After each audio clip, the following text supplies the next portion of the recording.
What is a target date index fund? Nikki just sold a house and has $50,000 burning a hole in her pocket. How should she spend it? And why don't I like credit card points? I'm about to tell you.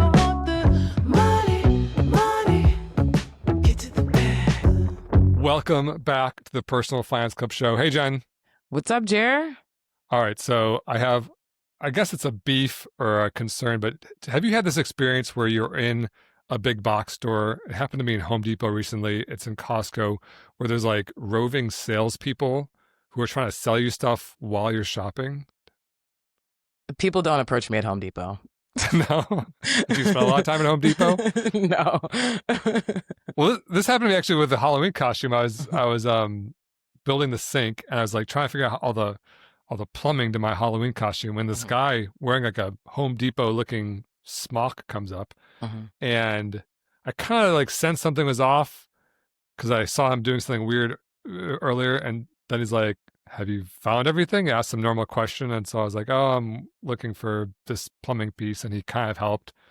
And then he like asked me if like I was a homeowner. And I was like, "Oh, wait a minute. This is like a salesperson who's trying," and what he was trying to sell me was solar. And I feel like back in the day when I was broke, I would just look at these people and be like, I have $0. I'm a renter. Right. Don't let's not waste our breath. But now I'm like a plump chicken, and he's like a fox on the hunt. Plump chicken is crazy. Because I'm a suburban dad of two, and I kind of want solar, and I don't have it. And so I feel like there's like this fox in Home Depot, and he's like hunting me. And he comes over to me and he goes, "Hey, are you a homeowner?" And I'm like, "Girl." And he's like, "Oh, well, is your electric bill really high?" And I'm like, "Girl." And he's like, "Oh my God, not the clucking." And he's like, "And you have a problem with SDGE?" I'm like, "Girl." And I was like, "Oh God, I'm such a plump target right now." And he got me. I like gave him my phone number and stuff, and some dude came over and tried to sell me solar, and we didn't end up buying it, but I was like, "Oh," I'm like, "Man, what's happened? Like, how come you have to get? Why are there people like trying to hunt you? I mean, I'm here to spend money. I walked into your store, and now you gotta like sell me something too." So that's their job. They gotta get money from you. No one approached in Home Depot. What about Costco? What about the people selling like windows? Let me tell you something. When I walk into a Best Buy, it's like I'm in a race. I'm gonna fight for my life. I'm running the Westfield Mall marathon, trying to find an associate to help me with something. Does anybody work here? Hello. That's because Best Buy went out of business 7 years ago, and it's just it's just an empty storefront. It's like a ghost town of. It truly is. Yeah, there's like one automated checkout machine that still works, and you think that the store is operational. Yeah, that's actually true. It's definitely a drug front. I guess that's true. Some stores, yeah, you can't find someone to save your life, and some they're like hunting you. So yeah, the plump chicken. I do feel like a plump chicken. Anyway, I didn't buy it, but I probably am going to one of these days. So keep trying to sell me. Now you're gonna get ads. A little commissioned. Oh yeah, the solar ads are following me for sure. Great clucking though. You should go into some voiceover work. Yeah, if you need a plump chicken who is sadly getting sold solar, then I'm your chicken. Okay, noted. All right, let's get into it. Let's get into our first segment. Explain it like I'm 5. Let's do it. What's the topic today? Okay, I'm going to break it down real simple for you. What is a target date index fund? Period. You say simple, but these are hard questions and people don't know this stuff, right? So I like to think of all of the investments you can buy, like a big pie. And in that pie is Apple, Nvidia, bonds. It's like all the stocks and bonds are in this pie.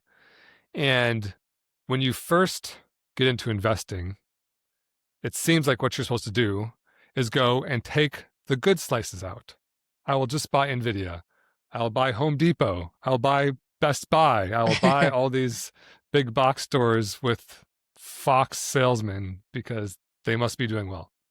But the more you learn about investing, the more you learn that picking and choosing stocks is very, very difficult. It's very hard to beat the market. It can be expensive, time-consuming, costly, etc.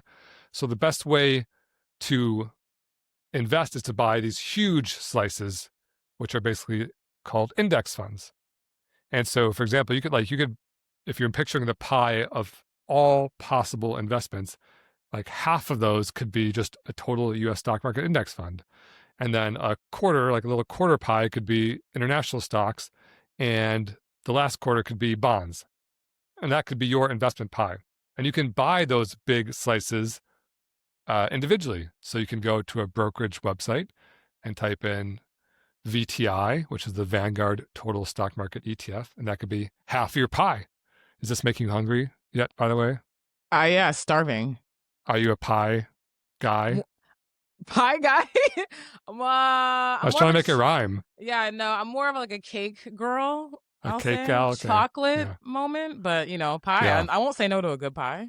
Yeah, I'm the same. When I was a kid, I was like, why would anyone eat pie when cake exists?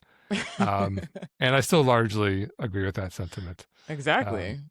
Or you could have a muffin, which is just like cake for breakfast. This is my big question. When does a muffin become a cupcake? Is it the frosting? It's the frosting. It's not a cupcake, but it's definitely cake. Oh, well, it's a cup too. But it has no frosting. Same cuppiness. Right. No, you're right. The frosting is what makes it a cupcake.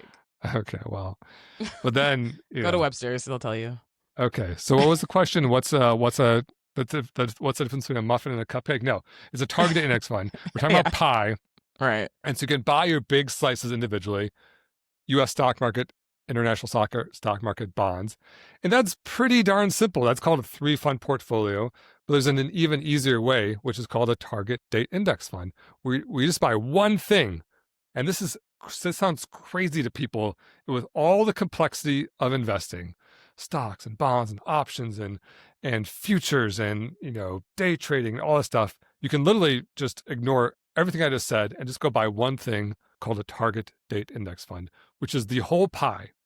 And then the amount of each slice, each of those big slices, US, international, and bonds, is based on your age.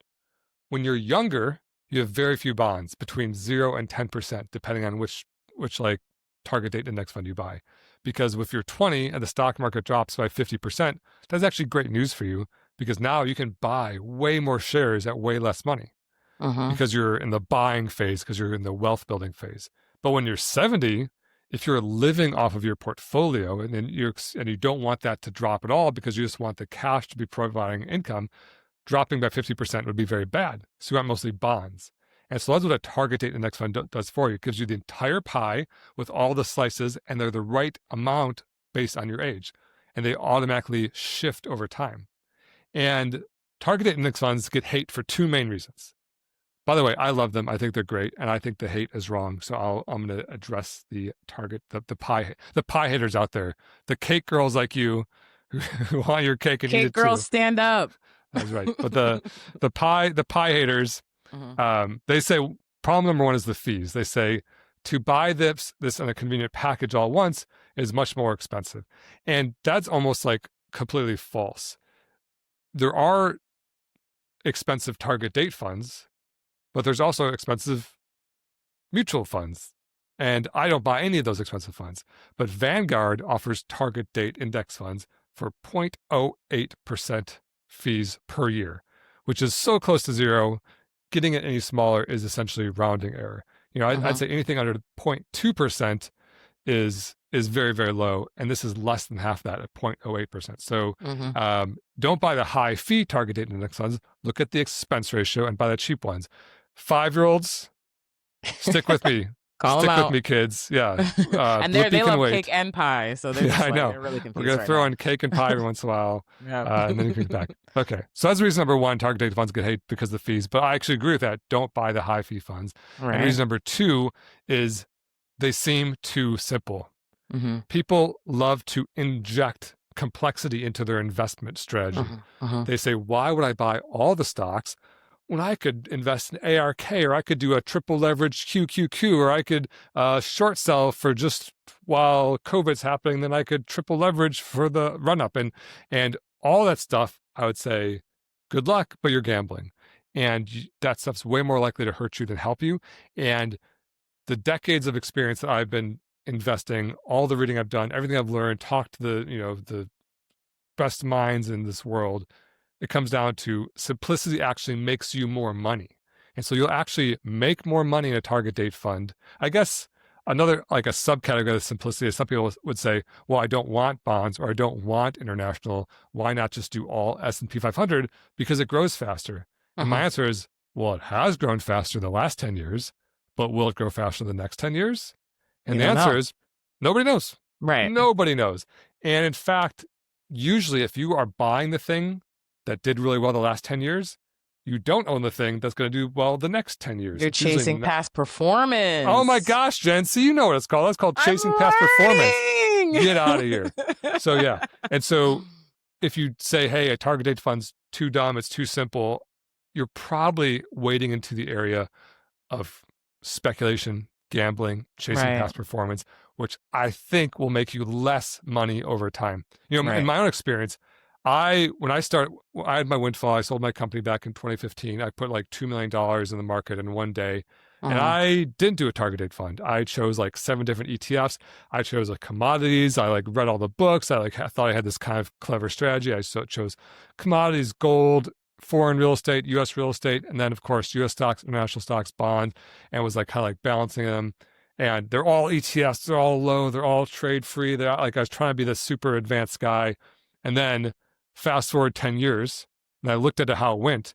And basically, if I just bought a single target date fund and done nothing else, I would be about $600,000 ahead of where I currently am. And I'm not doing bad, you know?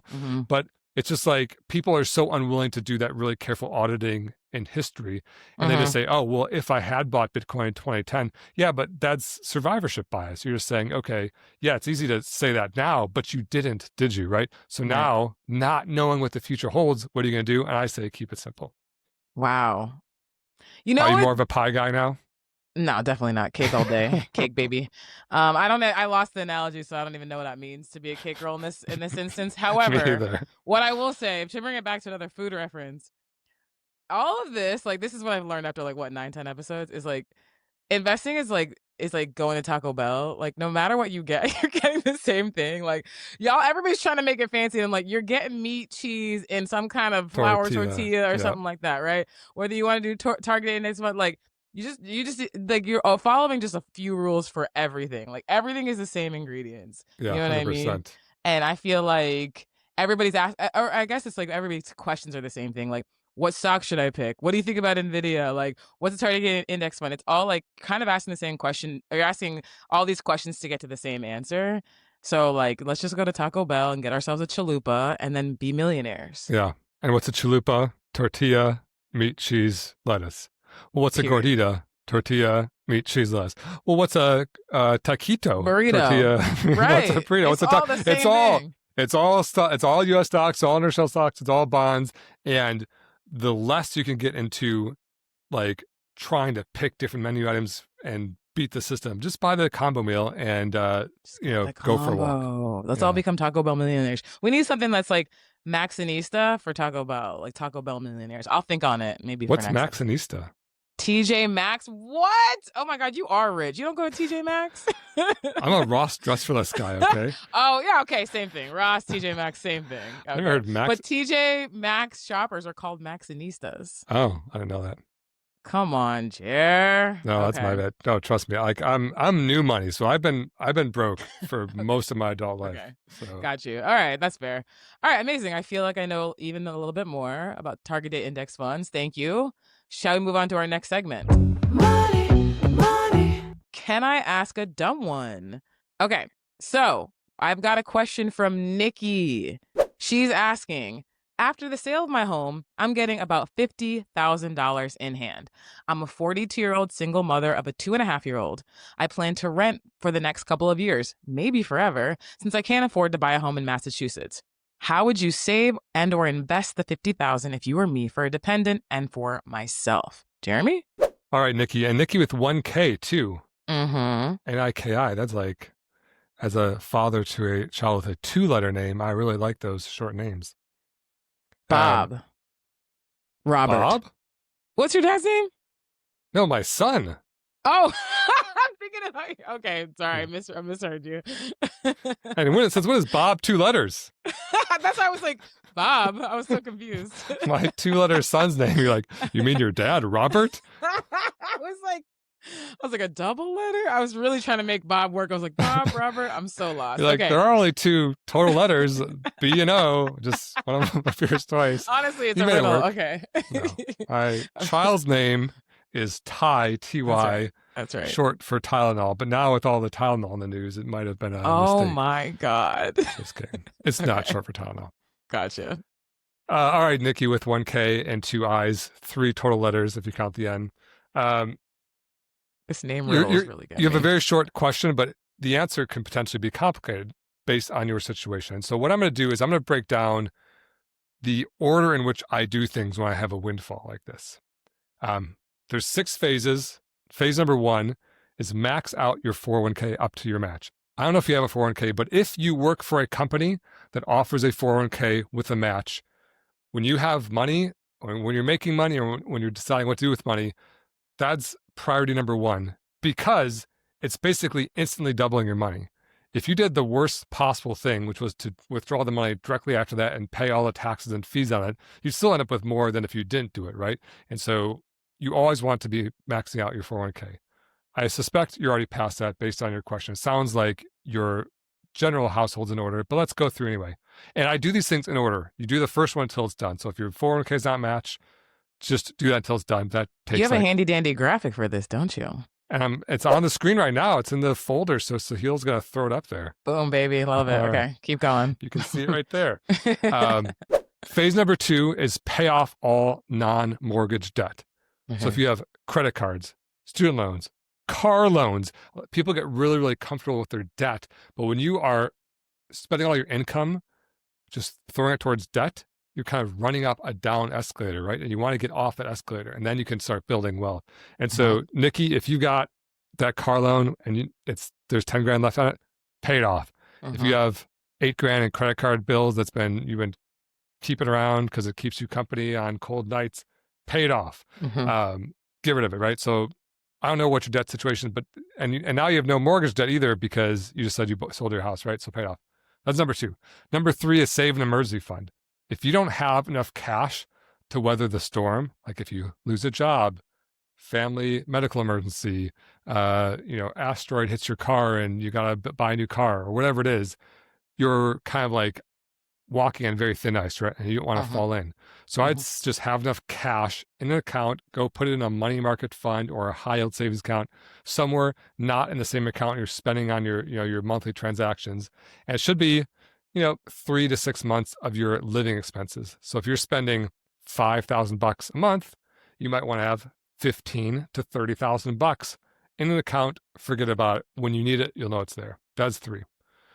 Number 4, invest so you're on pace for a healthy retirement. This is where, Nikki, I'd pull up the investment retirement calculator on Nectarine's website that I recently built. It's amazing. But you can put in your age, how much money you make, how much money you have invested, how much money you're investing each month, and then basically get a retirement score to say, okay, am I on pace or not? And if you're not, all that 50 or whatever's left of the 50K after you paid off your debt and have an emergency fund should be going towards investments. Because you want, when you're a 42 single mom, when you're like a 72-year-old mom of a 32-year-old, 32 and a half year old, you're probably kids not keeping track of half years at 32 I still do it. Yeah. Nice. You don't want to be like asking your kid for money, right? So you're on pace for healthy retirement. So figure out how much you need to save each month. Once that's covered, you say, okay, if I save whatever it is, $500 a month, $1,000 a month, whatever it is, I'm going to be in good shape when I'm in my mid 60s. Then I would save for a house or kids' college. And so you said you have a 2.5-year-old. If those first 4 phases aren't done, it's not time to save for your kid yet. Because right now, that means you're not in good shape. You're not in shape to pay off your debt. You're not in shape to retire. If you're not in good shape, I use the old oxygen mask. Do you ever fly, Jen? Do I ever fly? Yes. You ever had the oxygen mask come down? And you didn't let me finish my question. I'm sorry. You ever fly and have the oxygen mask come down? She's never been on a plane. I've never had the oxygen mask actually come down. I've only seen the demo from the flight attendants. Okay. But do you know what they say about kids when they come down? Yeah, you got to put your mask on first before you help your kid. And do you know why? Because you don't want to pass out before you can save the child. Exactly. Because if you pass out, you're both dead. And so it's not Right. because you're being greedy and not, if your kid passes out and you're breathing, you'll save your kid's life. Right. Being short of oxygen for 30 seconds or something, while not fun, Right. probably won't kill you. But if you pass out in those 30 seconds, then you both die, right? Unless you have an amazing 5-year-old who's like, I'm going to save mom. Well, yeah, I guess then the kid should put on his first and then put on mom's. Explain that like I'm 5. No, I'm just kidding. Exactly. But the point is, same with, so sometimes I hear from like very, very warm-hearted, good-intentioned, broke people who say, I'm swimming in debt. I'm not on pace for retirement. I hate being broke. I want to help my kid have a better situation than me. What can I do with this extra money to help my kid so that in 20 years they'll be in better shape? And my answer is like, don't yet. Put on your mask first. Because if you are setting an example of swimming in credit card debt, not saving for retirement, and then just trying to like give this windfall to your child, that's not going to help them either, right? Set a good example. Get your own house in order. Get your own wealth going. Get your emergency fund. Debt paid off. Right. All these phases, right? So then, yeah, if you're on phase 5, and, Nikki, you kind of gave us a little hint there that you might not be buying again. But if you want to buy again, this would be, the beginning of your down payment. If you really don't care, don't want to buy again, then that could be the beginning of a kid's college fund, or probably most of it if you have a 2.5-year-old. Right. And then after that, let's say that's all done, you're in a home or you don't want to buy, kids' college is covered, then phase 6, the final phase after you use both hands now, invest more or pay off your mortgage. Now, this is basically like wealth supercharged time where you say, okay, I'm on pace to retire at 65. Maybe I could be on pace to retire at 60. Like 5 years of your life where you're just traveling and enjoying life would be pretty great, right? That's phase 6. Or maybe you have a $3,000 mortgage payment and you'd prefer to have a $0 mortgage payment by paying off your mortgage, and you could spend that $3,000 a month on whatever you want. Like that would be a life-changing thing too. So that's what you do in phase 6. So I love it. Nikki, do those things in order, and then you'll figure out where to put your 50 grand. Yes, I love it. And in antithesis to the Taco Bell analogy from earlier, it does matter. The order does matter. I think that's like a big question that people have. This would be like putting cheese on a plate and then meat and then the tortilla. It's like, what are we doing here? You got some upside down nachos. That's what I'm saying. Like you can't do that. And I think that's a question a lot of people have. A lot of people are confused about. They think they're doing well for themselves, or like you said, for their kids. But in reality, if they had switched the order or just had done a little bit more research, they would have been better off. Because eventually, if you're in massive debt, your kids are just going to be taking care of you, and like you don't necessarily want that either. So, love this. Hopefully, this helps Nikki. 100%. And her 2.5-year-old. Yeah, how cute. My kids are 0 and 4. So not 2.5 0. Well, 0. Well, you're not 1 yet, are you? You're 0. No, come on. So you're not getting into the like. Well, you're not in LA proper, but like you're not getting into the parent thing of like my kid is 75 months old. Like, yeah, no. After 12, I mean, my child is 8 months, but after 12, he's a year. I'm not doing the 75 months thing. You can't call your kid 0. Well, that's a joke, Jen. We're just having some fun here, okay? Bad joke. No, well, they can't all be good. This isn't stand-up hour. This is personal finance club hour. You're going to give us a type 5? Okay, cool. Thank you, Nikki, for your question. Let's move on to our next segment. Scroll Patrol. Boom. Okay, Jeremy has not seen this video. I pluck these from the internet. If you have videos, send them to us at podcast@personalfinanceclub.com or DM Jeremy or I. So Jeremy, click on that link and let's see what you think. I've never seen this before. My authentic reaction. Click and play now. If you have $1,000, this is how I would invest it in 2025 to build real wealth. Step number 1, open a brokerage account at Schwab, Fidelity, Vanguard, or anywhere that's easy and legit. Step number 2, I'd split my money up like this. $300 in VTI so that I could own a piece of 4,000 different US companies. $200 in VXUS so that I could also get exposure to international markets. $200 into SCHD, a Schwab ETF that focuses on high quality companies that consistently pay dividends. And lastly, $300 into a high yield savings account so that I could start building an emergency fund. This setup gives you diversification, long-term growth, dividend income, and even a backup for those real emergencies. Make sure you're following me for more tips on how to grow your money and wealth. So I love this. I don't know this creator, the Lucy Space. Sorry, the Lucy Space. Hey, But Lucy. maybe I'll go follow you now. This, to my ears, when someone is telling the truth and saying what's best for you, truth just has this like ring of clarity. And everything she just said, it was like totally legit. It's like totally fine. Um, and start off like, oh, if you have $1,000 in 2025, like I didn't, that's the hook, and I can't, I'm a creator too, so I don't blame a creator for a hook. So I was a little bit like, oh, like this is going to be some very like 2025 advice only, but no, this advice could have been 2020 advice or 2010 advice or 2000 advice or 2050 advice. And it's basically, break up your, she's describing that same pie chart we talked about with the target date fund. She's like, do VTI, which is US stocks, VXUS, which is international stocks, and then dividend stocks, and then cash. Like I could sit here and critique it a little bit, and I will. The Shots thought she was getting off the hook. Here's like, she's mixing ETFs from Schwab and Vanguard, which is fine. Schwab has all the same, you could keep them all matching. There's no real benefit to that. I don't love the dividend stock portion because that's a subset of VTI. And so she bought the total US stock market in VTI. Then she kind of doubled down on just certain dividend stocks. And when you're buying dividend stocks, you're kind of, getting a little bit into the realm of speculation, like a very little bit, where, those companies wouldn't be companies like, Amazon or Nvidia or Tesla or these like really fast growth companies. And so you're kind of underweighting those fast growth companies to overweight kind of legacy companies like AT&T and Ford or whatever the, companies are that are paying a dividend. That said, it's like, that's pretty minor. And it's definitely not like malicious or negligent or anything. And then she doesn't talk about bonds. I would probably include bonds in there too.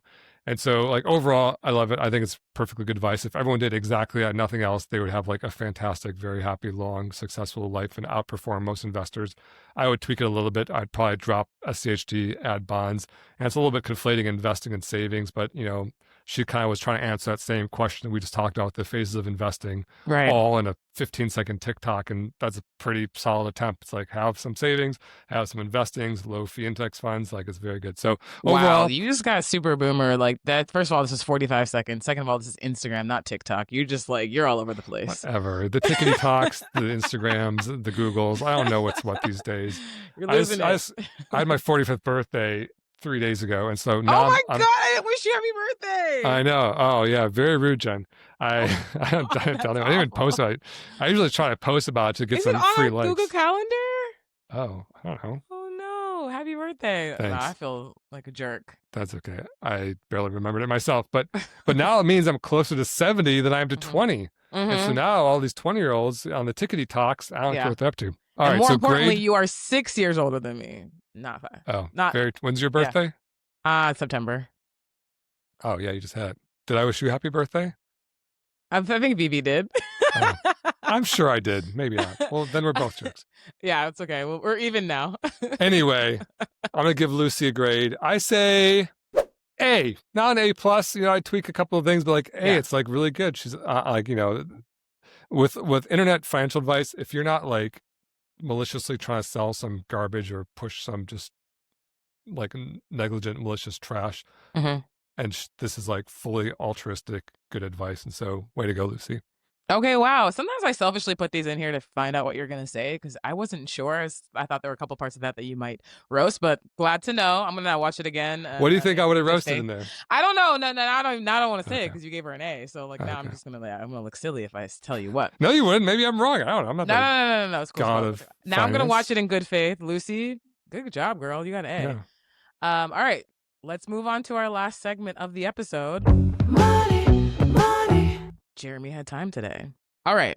So you posted about credit cards, hot personal finance topic. And the title of the post was the correct number of credit cards is 2. You have a MasterCard and a Visa credit card on there. Your Fidelity card there. Okay.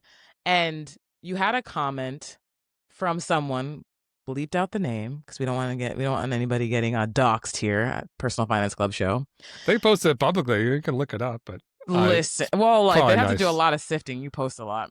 That's true. I'm in the archives. Okay, so this person said, credit cards may not be the best way to get rich, but utilizing the benefits and points may be the best for those who are disciplined and enjoy travel.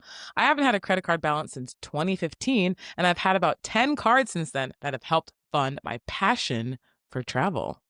What do you think? This is a good Jeremy time today because I never piss off more people than when I talk about renting versus buying or when I talk about credit card points. And I think I have a very unpopular take on credit card points because they're very popular. Everyone loves credit card points. Spending money on credit cards so fun and easy. And then you get these magical points and they buy you fantastic hotels and cruises. And like, what's not to love about this situation? It's free money just given to you by the Visa and MasterCard gods. Why wouldn't you like this? I'm going to tell you why, Jen. Oh. And so, yeah. I didn't comment this. Well, you're the one I'm currently yelling at. And you didn't tell me this commenter's name. And so you're me. the proxy. Okay, gotcha. So here's the first thing. If you look up, there's been like dozens of studies over the years that look at how people behave when they're spending with a credit card or tapping their phone versus using a debit card or cash or a gift card. And always the credit card spending is more. People will buy that extra drink at dinner. They'll buy the extra app. They'll do the extra upgrade. They'll pay for the parking. They'll do whatever. Whereas if they're like, ooh, they only got so much cash, they spend less. And there's been all sorts of theories, like maybe cash like targets like the pain receptors, or you're more conscious of the limited number of dollars in your checking account versus the unlimited, like, forward-looking balance on your credit card. So just the fact that you're using a credit card, you're already in this territory where you're very susceptible to spending more, as all these different studies have shown. And I know what you're saying, Jen. You're saying, I'm going to spend the money anyway. Of course, that's true that you might spend more with a credit card, but not me, not Jen, not Jen Mundia in Los Angeles, California. Not my full government name. I know. Well, I know Got you brought my address. I know. You said you read my credit card number earlier. I'm going to make Sahil take that out. Can't just read my credit card number on the air. What is happening? The gaslighting. Put him right on there. It is 1, 2, 3, 4. I'm not going to finish the rest, but it's amazing that they're all in order like that. Okay. So you're saying, hey, I'm going to spend the money anyway. Might as well get the points. Well, I'm going to do a little math for you, right? So I hate if you spend, I know. We just talked about how engaging audio it is when I just do math on the air, but buckle up because we're going to do it anyway. If you spend $3,000 a month on your credit card times 12 months, that's $36,000 a year. That's not, depends on you. Maybe that's a big number, maybe it's a small number. I don't know. And credit cards generally pay about 2% either cash back or the equivalent points. So 2% of that is $720. So that means every year you're racking up $720 in points. And you might be saying, Jen, that's it. That's free money. Like, yeah, that's $720. You might get a couple of flights or a cruise. And you're like, ooh, I'm getting a free cruise every year for my credit card. This is great. But listen to this. Some of these studies that say how you spend with the credit card show you spend like as much as double on a credit card. As crazy it is, right? And I've experienced that. Like maybe I go out to dinner, I could spend $75 in dinner, but the bill becomes $150 because you start ordering cocktails and apps and whatever, and is your night more fun? Did you more go to the restaurant? Like, maybe, maybe not. But if you could just reduce your spending, not by 50%, but by 5%. So that means instead of spending $3,000 a month, you spend $2,850 a month. Fast forward to the end of the year, that means you spent $1,800 less. So instead of having $720 in points, you have $1,800 in real money. And that means you can't go on 1 cruise or 2 flights. You can get like 5 flights or 2.5 cruises. And so really this gamification of spending that the credit card companies have introduced into this world, like worms, it's like a JFK worm. We talked about how we really want to be super political on this podcast. It's He's like not a JFK politician, worm. So it's okay. Don't worry about it. He's not. He's in the government. Now, by chance. By chance. But yeah, the JFK worm weaseling your way into your brain. Oh yeah, RFK. Yeah, sorry, JFK. JFK would never. The RFK worm weaseling its way. Yeah, good thing you're fact checking this. The JFK conspiracy theorists would be like, it was a worm all along. the RFK worms away into your brain. You're like, okay, yeah, I guess I will buy the next thing on Amazon. I will just, it's like 5%. It's like rounding error compared to your spending, right? But it actually means you travel less. Mm-hmm. And so the credit card companies have tricked you into thinking, oh, I'm getting free travel. But you're not. You're actually spending more. And then you're relying on these like few points to go on your trips. So you could just buy the trips with cash. Right. So, Visa's current market cap. All right, here's a guessing game. What is Visa, the company, worth? And this isn't impossible. I know you don't like me doing this, but you're speaking for the audience who would all get this wrong. So what's the total company worth? It's called market cap. Gotta be so much money. Visa? Yeah, Visa. Just Visa, not MasterCard, not American Express. It's gotta be billions. How many billions?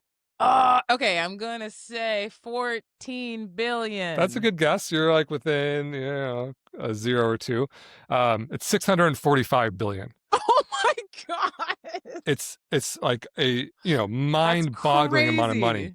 And, I promise you, their execs are not sitting at a conference table at the top of their high rise in Manhattan or Chicago or San Francisco or wherever they exist, like, wringing their brow, worried about, Jen going on a cruise with their credit card points because you like opened up a couple of credit cards and got some bonuses or whatever. Like, right. They're winning. They're winning this game 100%. Yeah. And so, and again, this is unpopular. And so people are going to say, so you don't use a credit card? No, I do. Mm-hmm. But I think it's important that you are realistic about looking this in the eye and saying, hey, this is easier to spend on than cash.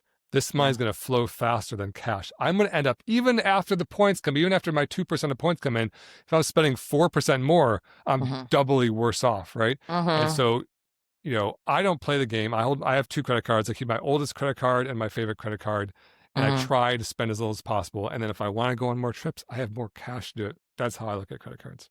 Yeah, it's kind of like how when people are starting to ask you to budget, some people will say like carry cash in an envelope to the grocery store so you can like physically see the money leaving your hand. It's about the psychology of it. Although I will say my Amex just gave me $200, free dollars. So like they do make it look. Did you give them? Tempting. I gave a lot of money. They were like, if you spend this much, I'm not gonna even tell you how much. But I'm not gonna put. I'm not like Jeremy. I'm not putting my business out here. But I think it is more about like even now that I think about which card that I'm swiping, sometimes I'm like, well, I'm paying all off in the end of the month in full, so it doesn't matter. But I will now start to try and use my debit card just in case, that's just my money. You know what I'm saying? No interest, no nothing. So yeah, I think it's the psychology of money, which is super important when it comes to all this stuff.